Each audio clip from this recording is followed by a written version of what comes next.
Pag-usapan natin itong Arcoxia na may generic name na Itoricoxib. Meron po itong tatlong klase ng milligram. Yung nasa baba, yung kulay blue, may 60 milligram.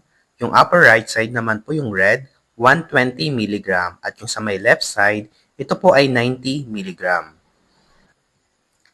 Para saan nga ba ito? Ang Itoricoxib ay isang pain reliever at anti-inflammatory medicine.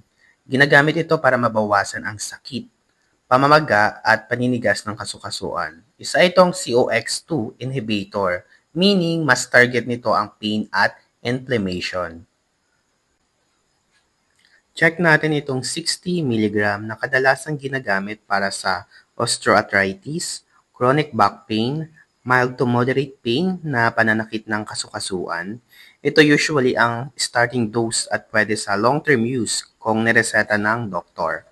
Warning lamang po, dahil ito po ay RX, kailangan po ito ng prescription bago kayo makabili sa mga drugstore. Ito naman po yung 90 mg para sa mas malakas na sakit tulad ng rheumatoid arthritis. Meaning, isa itong autoimmune disease kung saan ang sariling immune system ng ating katawan ay inaatake ang kasukasuan. Kadalasang apektado ang kamay, pulso, tuhod at paa. Ankylosing spondylitis, ito naman po yung pananakit ng likod at balakang, yung gulugod or spine natin. Moderate pain tulad ng after dental procedures. Ginagamit ito kapag hindi sapat ang 60 mg.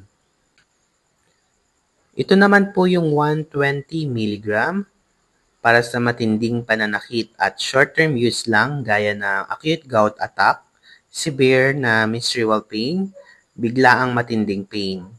Paalala, hindi ito pangmatagalan at kadalasan 7 days lamang ang tinatagal nito. Pag sa may 60 mg pang everyday joint at back pain, ito po yung kulay blue. Pag sa may 120 mg naman, matinding pain at short term lang ang pag-take nito, ito yung red.